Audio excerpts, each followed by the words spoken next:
Hey everybody, welcome to the Focus page. It's me, Mr. P again, and I'm going to be giving you my news review of Spider-Man Homecoming starring Tom Holland. Now, Spider-Man has gone through various changes with actors and directors since it first launched onto the big screen in 2002. In 2002, acclaimed director Sam Raimi brought us the first installment of the Spider-Man starring Tobey Maguire. Now, this film was released to critical acclaim and was one of the biggest grossing films of 2002, grossing over $800 million worldwide. And it had great performances all around, and coupled with the fact that it had an excellent villain played by William Dafoe, who starred as the Green Goblin. In 2004, these two collaborated again to make what many would deem to be the best superhero film of all time. And I might agree with them on that fact. And it was Spider-Man 2. And it had an excellent villain played by Alfred Molina as Dr. Octopus. Now, this film had everything. Everything that a comic book film should have. Great plot, great direction, great actors. There were references to the comic book film, great comedic one-liners, and it was just an overall good film. And it was one of the highest grossing films 2004, grossing over $700 million worldwide. In 2007, Sam Raimi and Tobey Maguire brought to us the third installment, and quite frankly, it was the weakest and most disappointing of the franchise, Spider-Man 3. Anything after Spider-Man 2 was going to be a tough act to follow, but this film was a disappointment. It was a victim of excess. Too many characters, too many things going on. It just wasn't funny and it wasn't enjoyable as the two previous installments. But despite mixed and negative reviews, it grossed over $890 million worldwide and was one of the highest grossing films of 2007. Fast forward to 2012, Tobey Maguire steps out of the boots of Spider-Man, Andrew Garfield steps into the boots of Spider-Man. Andrew Garfield was an okay Spider-Man. I wouldn't say he was a great Spider-Man. And the two installments that he made with Mark Webb, they were okay. They weren't my personal favourites and they weren't as enjoyable as the previous two, but they were enjoyable nonetheless. And it grossed over close to $1 billion combined. Now the second installment, Amazing Spider-Man 2, was quite disappointing. And the executive said, you know what? We're going to scrap the franchise. We're going to do something completely different with it. Because if you've seen Amazing Spider-Man 2, there were references to the film, going to go the way where they're going to do something with the Insidious 6. If you've seen the children's comic book film, seen the TV show, you'll understand what the Insidious 6 were. Rhino, Vulture, and all the other characters. But they didn't follow through. Fast forward to 2017, Andrew Garfield steps out of the role, and we have a new Spider-Man and a relatively newcomer to the role, Tom Holland. Now, this film, in one word, is wow. It was a thoroughly enjoyable film from start to finish. This is the first Spider-Man film that takes place inside the Marvel Cinematic Universe. So when we see the film, it takes place straight after the events of Captain America's Civil War. So there's no background as to, okay, how he got his spider powers. There's no references to Uncle Ben or anything like that. It is just him following on from the events of Captain America's Civil War and trying to adapt to a life of being a crime fighter.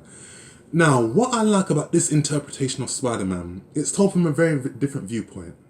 We see Spider-Man as a 14-year-old kid trying to adapt to his life as a teenager, and it focuses a lot on him and his school and trying to balance the two. And when you watch the film, there are references to some John Hughes films, some of his early 80s classics, be it, Ferris Bueller's Day Off, The Breakfast Club. And when you watch those films, you can understand it because there's a lot of camaraderie between him and his classmates. And in this film, the main villain in this film, Marvin Toons, played by Michael Keaton on Menacing Form, he plays a disgruntled construction worker who, after digging up some artifacts under Stark Tower, he's been asked to hand over these artifacts before his crew get laid off. But they said, you know what, let's keep these artifacts, let's turn them into weapons, and let's sell them on the black market. And that's how the film starts, and that's how he becomes the main villain in the film. Michael Keaton is on Menacing Form. The same darkness that he brought to his interpretation of Batman, and by the way, he still stands as the best Batman to date, with Christian Bale in a close second, he brings to this role. But the big surprise for me was Tom Holland. Tom Holland was a relatively newcomer, and I was afraid that he wouldn't pull it off, but he did. And he is a worthy successor to Tobey Maguire's Spider-Man as the best Spider-Man to date. He brings the right amount of empathy, he brings the right amount of charm, youth, charisma, comedy to the role, and he easily, knocks Andrew Garfield's Spider-Man off the map. Andrew Garfield, forget about it. Tom Holland's here now. And for me, when I saw the film and I saw the billboards, I thought that, and you had Robert Downey Jr. as Iron Man in the role, and you thought that, okay, I thought this was going to be more of an Iron Man film than a Spider-Man film, because I thought, you know what, Robert Downey Jr. is well known, Tom Holland is not, so you're going to use Robert Downey Jr. to bring the crowds. That is not the case. Robert Downey Jr. is hardly in this film at all. You know, you might as well call this performance a cameo performance. But other than that, it is Tom Holland who does the job, and he brings so much to the role. He brings wit. He's a very, very charismatic actor, and I think he is what Spider-Man should be in terms of just a youthful kid trying to struggle and trying to find his way in the world, and he does the job perfectly. Now, what I loved about this film, it was beautifully written, had some cracking one-liners, and it had a comedy element that Andrew Garfield's Spider-Man didn't have, you know. Whereas in the Tobey Maguire installments, you not only had Tobey Maguire delivering one-liners, but you also had J.K. Simmons, who was on excellent form as J. Jonah Jameson. The comedy in this film is delivered by a newcomer, Jacob Batalon, who plays Peter Parker's sidekick in the film Ned. Now, these two together are just dynamite. They bounce so well off one another. They have great comedic timing and they have great chemistry in this film. And Jacob Batalon has a really great future ahead of him, and I hope he does more outside of comedy, and I really love to see what he does in the future. But on the whole, this film is just a real crowd pleaser. It's a really, really great film. Great performances all around from everybody. Great action sequences, great comedy, great visual effects, and some cracking one-liners. And any Marvel fan who knows about post-credit sequences, the post-credit sequences, if you wait to the end, is hilarious.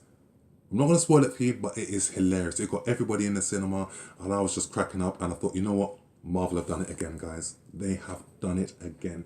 They've given us another entertaining film, which I will give an 8 out of 10. You know what? Let me give it a 9 out of 10. It was that good. Coupled with the fact that I was with my best friend at the cinema watching the film, it was a 9 out of 10. Thoroughly enjoyable. Is it one for you to watch? Hell yes. Is it definitely one for the DVD collection? Hell yes. And I will be getting it when it comes out on DVD. Well, that's my review of Spider-Man Homecoming. Easily one of the best and most enjoyable films of the summer thus far. What did you think? Did you enjoy it? Did you like Tom Holland's performance? Hit me up on this film on Instagram, Facebook, and I'll tell you, and I will catch you on the next film, which will be War of the Apes. Oh yeah, looking forward to that one, and I'm looking forward to other films which I'll be reviewing and delivering to you. So until next time, stay blessed, guys. Peace.